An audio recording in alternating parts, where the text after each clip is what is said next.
Cerita pendek pertama yang kuunggah ini berjudul Karma Seorang Idealis, ditulis oleh Vini Dianita di Surabaya pada tahun 2015 dan dibacakan langsung oleh penulisnya. Setumpuk kertas yang berjajar rapi itu belum kusentuh. Kuembuskan napas panjang. Malu rasanya jika sampai membuka lembar per lembar, bahkan membubuhkan parafku di sana. Kulirik enggan pada setumpuk kertas itu. Kupandang meja kerja, lalu beralih pada jendela yang menyuguhkan pemandangan hiruk-pikuk ibu kota di siang hari. Pikiranku kacau. Sudah 1 minggu ini ibu terbaring tak berdaya. Wajahnya pasi, bibirnya kering, hidungnya terpaksa ditemani selang kecil yang membantunya menghirup oksigen. "Mut, ibu ingin pulang." Kalimat yang berulang kali ibu ucapkan ketika aku duduk di sebelahnya. "Iya, Bu.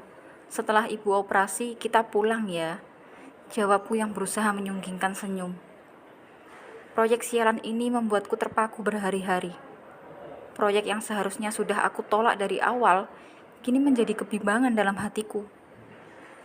"Sudahlah, sudah waktunya kamu memikirkan dirimu sendiri," kata Bapak Ali, seseorang yang amat disegani dan berpengaruh di kota ini. Beliau menyerahkan beberapa bendel kertas padaku, dan aku hanya menelan ludah yang tiba-tiba terasa pahit. "Saya dengar ibu kamu sakit dan akan menjalani operasi. Tentu itu membutuhkan dana yang tidak sedikit ya, Mut?" Sambung Bapak Ali lagi. Keringat dingin mulai membasahi tanganku.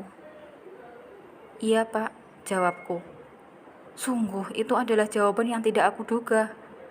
Seperti jawaban spontan ketika telinga ini mendengar tentang ibu, otakku tidak dapat berpikir jernih. "Saya tahu loh kemampuanmu, Mut. Saya juga banyak mendengar bahwa koneksimu dengan pihak atas baik, dan itu pasti akan sangat membantu. Saya harap kamu dapat membantu saya untuk menjalankan amanah negara ini." Kata-kata Bapak Ali sungguh membuatku ingin muntah saat itu. Ini bukan pertama kalinya bagiku mendapat tawaran proyek miring, tetapi ini pertama kalinya.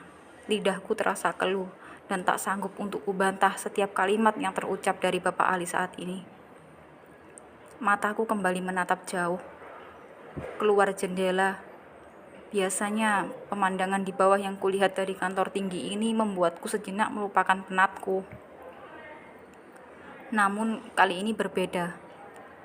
Aku merasa seperti di ujung jurang dengan api di bawahnya. Ujung bajuku mulai terbakar, tapi jika aku menjauhi jurang api tersebut, aku harus berlari menuju daratan penuh ranjau yang akan membuatku hancur berkeping-keping. Situasi ini membuatku tertekan. Proyek sialan, sungguh sialan.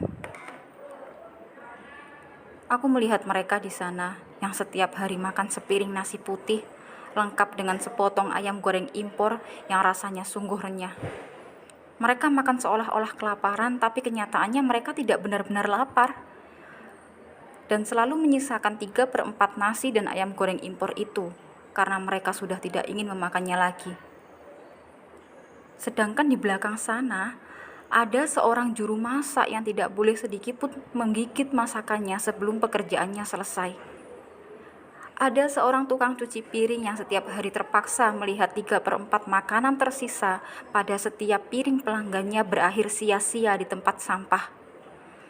Sambil sesekali ia menelan ludah, karena sisa makanan itu tampak masih lezat walaupun sudah menjadi remah-remah.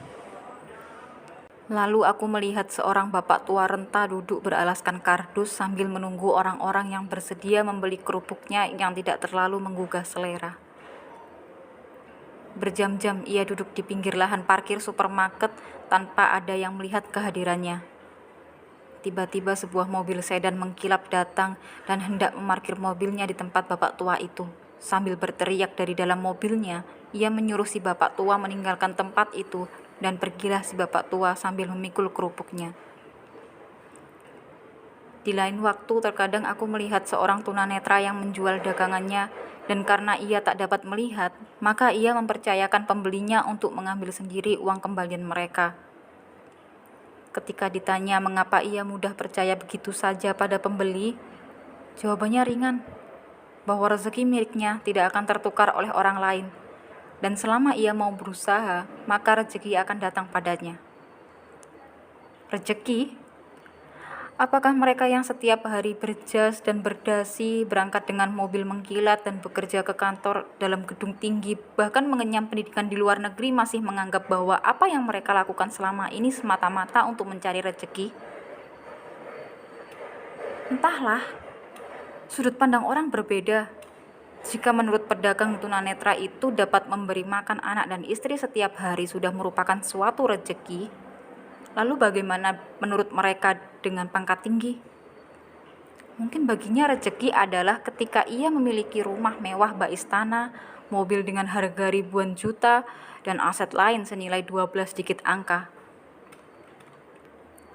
Namun bagiku, sebagai seseorang wanita yang dibesarkan di antara keluarga yang penuh perhatian dan cinta, membuat perasaan tidak tega dan terenyuh mudah sekali datang. Biasanya aku akan melontarkan sumpah serapahku kepada orang-orang yang dihormati tapi tidak pernah menghormati. Biasanya. Ya, itu biasanya.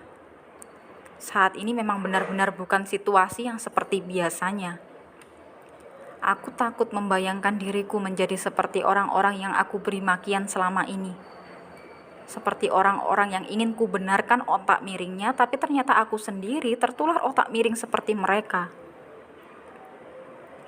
Aku takut ini semacam karma, karena aku yang sok baik, sok benar, dan sok suci.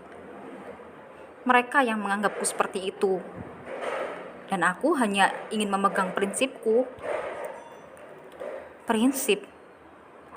Omong kosong. Aku sudah mulai terlena dan tertular virus otak miring mereka. Dan masihkah aku dapat mengatakan bahwa aku memiliki prinsip? Entahlah. Untuk saat ini, bagiku ibu adalah nomor 1.